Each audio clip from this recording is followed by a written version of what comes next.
Hello, we'd like to thank you for purchasing your new lift from us. We value each of our customers and want to make sure your experience using your new lift meets with your expectations. My name is Tim Tipton, and I'd like to introduce you to Andrew Tipton. Andrew is from our Lift Superstore in Orlando, Florida, and he'll be helping us put this lift together today. Hi Tim, it's great to be here and help out.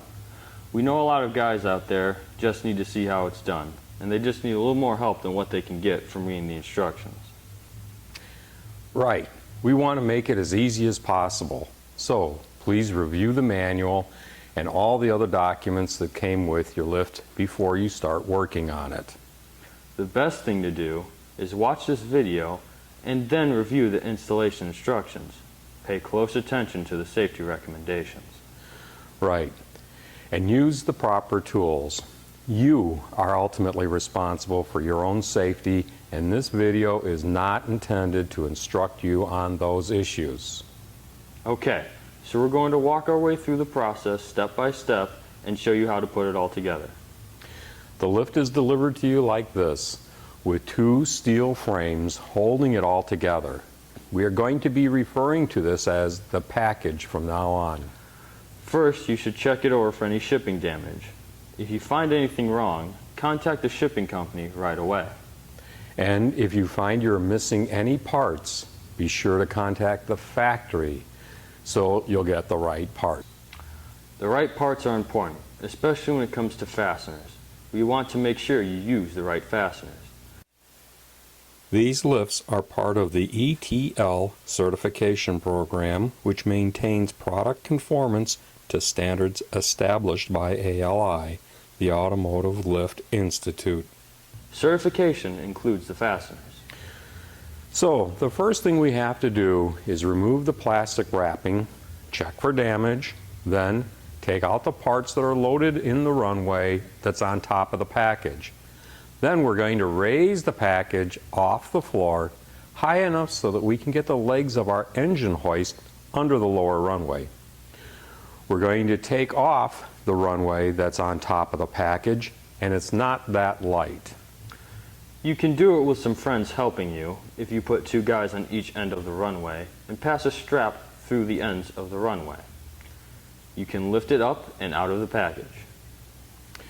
Because it's just me and Andrew today, we'll use an engine hoist to do the lifting. So it's best to be safe and not get hurt trying to lift something too heavy. What other things, besides basic tools, will we need to do this? Not that much really. Just some jack stands, towels to protect the paint when using the stands, some 2x4 or 4x4 lumber for cribbing, and some straps for lifting, and a couple of furniture dollies to roll the runways around on when you get them on the floor. So as Andrew positions the engine hoist to pick up the end of the lift, notice he's using a strap so he doesn't scratch the paint. We only need to lift it high enough so the legs of the engine hoist can slip under the package. Then we gently lower the package and make sure the steel frames are on the wooden blocks.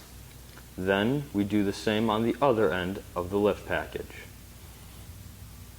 The next thing to do is loosen the nuts and bolts that hold the steel frames to the lift parts. Remember to just loosen. Do not remove the nuts and bolts yet. That's right. We just want to loosen the frames so we can pry them back a bit. Then we can lift the upper runway out of the package. Before we lift the runway, we can take advantage of the access here to prep a few things. First, Andrew's going to remove the loose parts from the runway. Then, find the end of the hydraulic hose and position it through the hole in the side of the runway, along with the elbow for it. Then, he's going to extend the ram for the hydraulic cylinder about 18 inches. Make sure the square plate is fully seated and the 1/4 inch thick plate is on the rod, and hand tighten the lock nut. Next, position the engine hoist off center towards the hydraulic cylinder side of the runway. Remember, we have to balance the runway as we take it off, and the area where the cylinder is will be a bit heavier than the other side. Place the strap towards the heavy side of the runway and lift it a little to take some of the weight off the fasteners at the steel end frames. When you have it balanced, take some masking tape to mark the balance point on the runway. We'll want to find the same place later when we lift the runway onto the crossbeams. Now the bolts on both ends of the runways can be removed from the frames and pry them apart a bit to let the runway have enough room to be lifted up. We're going to slowly raise the runway while Andrew keeps checking that it's not caught on the steel frames and that it's balanced as best as possible. Once we have it cleared of the package, we will pull the hoist with the runway away from the package and lower the runway to a safe height. Then position the runway where we need it.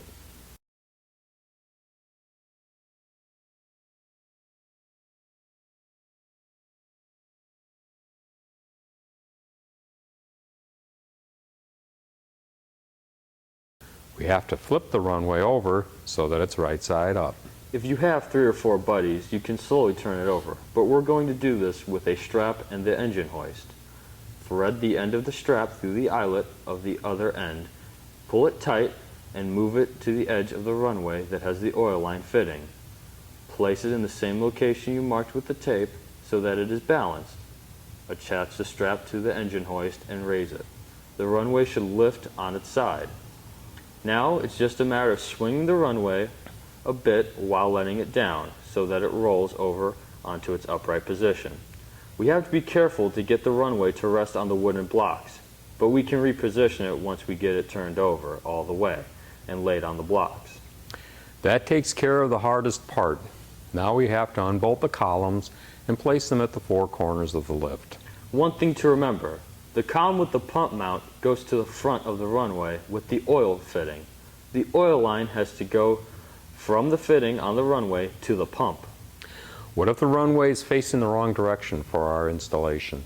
We use furniture dollies to roll the runway to whatever spot we want.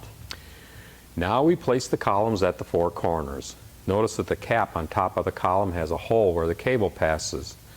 The cap must have the hole for the cable on the inboard side of the lift. So we're going to take all the bits and pieces out of the runway that is still in the package.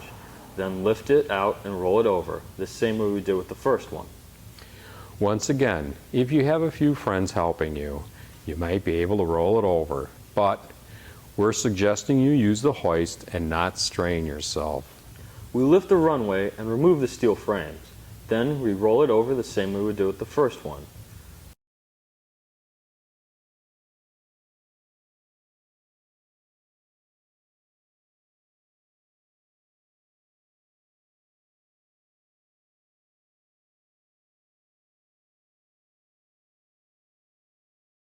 Note that the flanges face each other, both on the inside of the runways.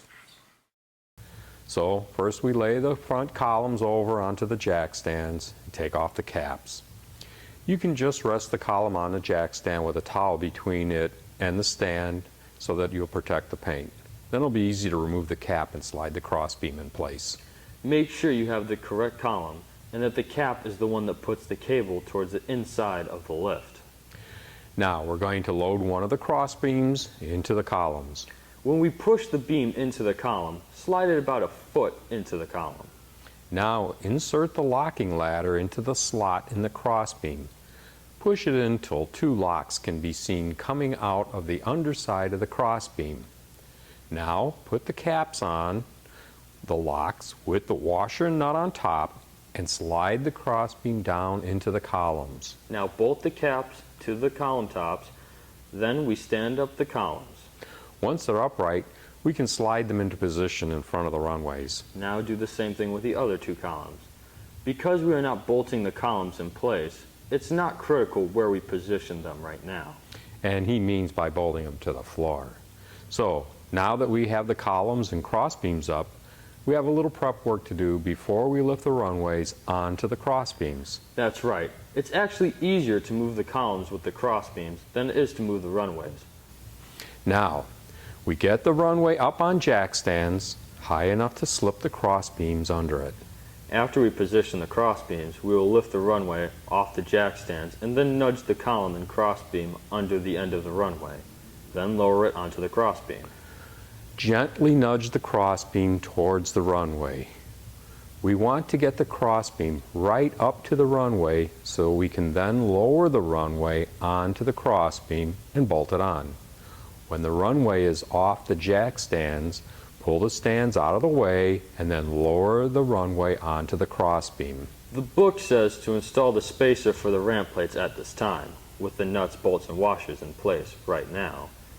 But you may not be able to get the lock washers on until you snug up some of the fasteners to bring the crossbeam and runway closer together.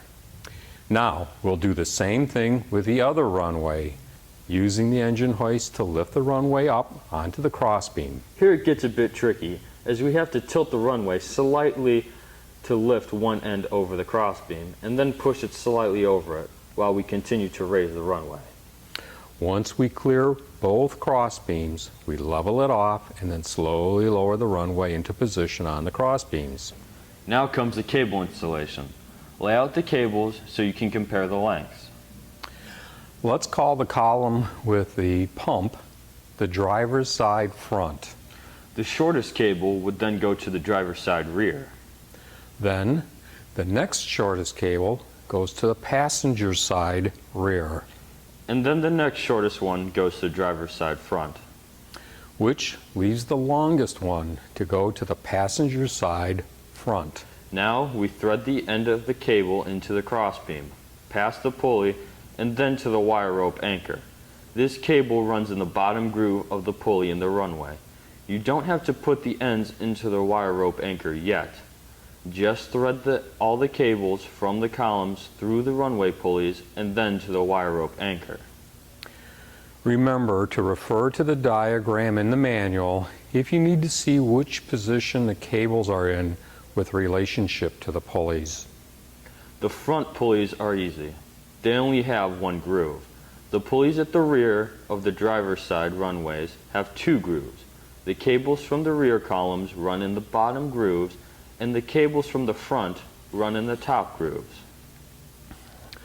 Once the cables are lined up, they are fed into the wire rope anchor. Make sure the ends are square and seated in the anchor. Then tighten the nylock jam nut on the shaft. Next, run the ends of the cables up to the caps on the towers and through the holes.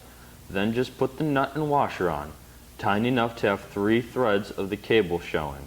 Final adjustment will happen after everything is set up. Now, install the fitting in the pump, and don't forget the O-ring, followed by the washer to seal the O-ring. Then the nut, then attach the hose. The lock system is controlled by one lever that is within reach of the pump. It uses rods and linkages to disengage the lock latches at all 4 columns at the same time. The long 1/2-inch thick rods run from the front to the rear and are spliced together with unions under the runway. Make sure you put the spacer on before you pass the rod through the end of the runway. Watch for the guides under the runway too. These small pieces are called lever joints in the manual. By threading these thin rods called safety release bars in and out of the lever joints, you make adjustment to their lengths. Thread the long 1/2-inch thick release bar with the T end onto the middle release bar connector from the underside of the runway. Then thread on the intermediate release bar. Slide the 1/2-inch thick bar with a long handle into the front of the cross beam hole, just like we did at the rear. Don't forget the spacer. Then we're going to go under the lift and thread the bars together using another union. But don't tighten them at this time.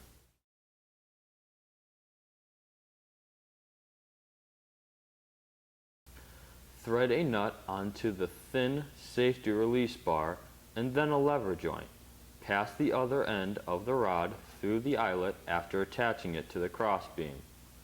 Install a nut and lever joint on the end of the rod.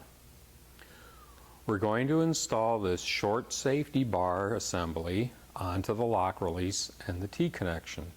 Make sure the lock is fully engaged, otherwise we'll have to readjust it later. The T connector should be almost straight up and down. You have to adjust the length of the safety release bar assembly so that the T handle is straight up and down. Spin the long handle of the 1/2 inch release bar so it will thread all the pieces together. Hold the handle so that the connection for the lever joints is up and down, just like the side we finished a moment ago. Now, tighten the jam nuts on the release bars under the runway. Remember, there are 2 connectors that need to be tightened. Now install the safety release bars on the front locks, just like we did on the rear. Don't forget the eyelet guide in the center of the crossbeam. Now fill the oil tank. Be sure to switch the 2 plugs on the pump assembly. One has the vent which is needed for normal use, and the other one is used during shipping to keep oil from spilling out. The lift takes 3 gallons of ISO 32 hydraulic oil. You should be able to get that at any good auto parts store. Just remember, it needs to be non-detergent so the oil won't foam up or get air bubbles in it. That's why it needs to be hydraulic oil. Next, go around and make sure all the cables are sitting in the pulley grooves. Follow the cables visually, double check, make sure they're in the correct positions and not crossing over each other or rubbing anywhere. When everything looks good, run the pump. Just enough to get the lift off the lock.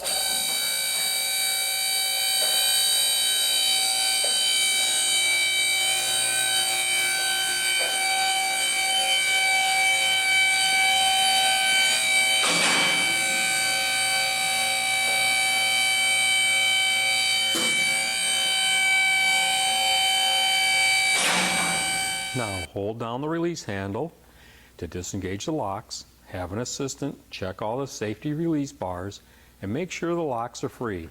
When everything looks good, lower the lift. Hold the release handle down and push down on the pressure relief valve handle that's on the pump. The lift should lower very slowly. When it's down all the way, hold the pressure relief valve for a moment longer and listen for air to be entering the oil reservoir.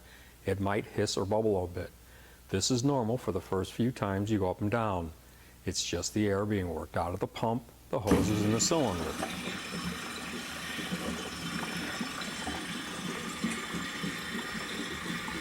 Raise the lift about a foot, then check the columns to make sure they're sitting flat on the floor. If not, rock them a bit so they'll slide into position. Hopefully, we're on a level surface. It's important that the locks engage at the same time as much as possible. When the lift sits on the locks, the runway should be level. If the lift is going to be bolted to the floor, first find the highest column and then shim the other bases of the columns to match. Then check the lock ladders and adjust as required to engage the locks at the same time.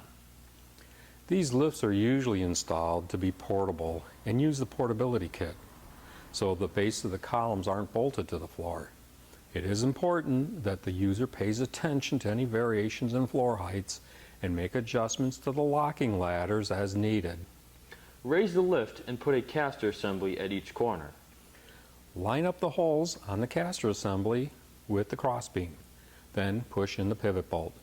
Do the same with the other casters. Please be careful when using casters that any car you drive under the lift will not contact them. Don't forget that just because you could pull your vehicle under the lift before, that the clearances are not the same when the casters are in the way. The best policy is to remove the casters once you have the lift in the location you want. Okay, let's let it down till the caster arms just start to engage the columns. Take a moment and make sure the arms of the casters are on both sides of the column. Sometimes they will need to be moved to engage the base of the column with an arm on each side. Slowly lower the lift and check that the arms are in the right place. Now we just push on the columns of the lift to move it where we want it. Recheck the adjustments on the locks for the new location. Raise the lift and listen for the clicking of the locks as they engage. They should all click at the same time. If they're off a lot because of the floor, it might be best to shim the columns first. Simply note which column is the lowest and by how much. Then lower the lift back onto the casters and slip the required amount of shimming under the lowest column. the ground. Now we're able to slip our shims under all four corners. And then when we raise the lift back up,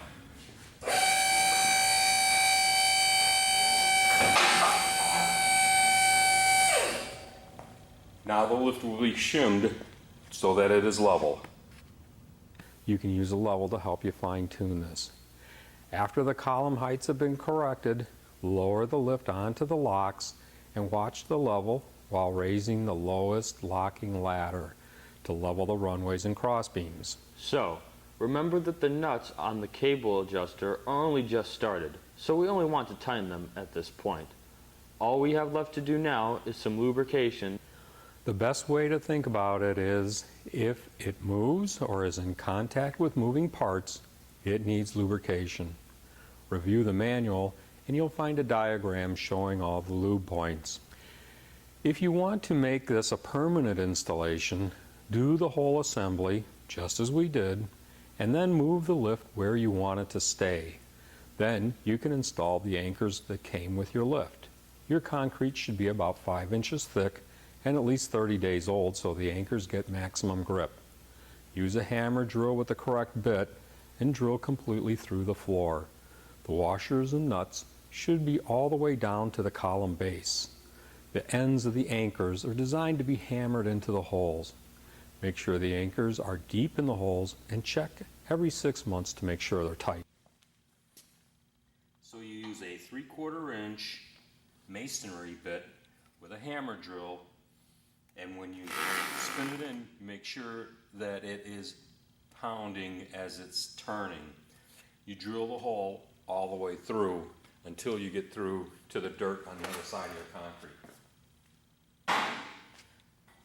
Then you take your anchor, you insert it in the hole. Make sure that you have enough of the thread exposed so that you pound it down into the hole all the way down to where finally you'll end up with the washer and the nut like so sitting on the plate with only a small amount of this thread. You'll notice that it's designed with no threads at the top so that you can hit it with a hammer. You're going to push it all the way down, you do all four, and then tighten each of these nuts equally. To operate your lift, use this button here to raise it. Notice the arrow going up. So you push this button, it goes up. This one releases the pressure. There's a pressure relief valve right here, and this handle lays against it to release the pressure. So to raise it, we push this button here, simply press the button, column goes up, and then push this handle to release the pressure and it'll go down.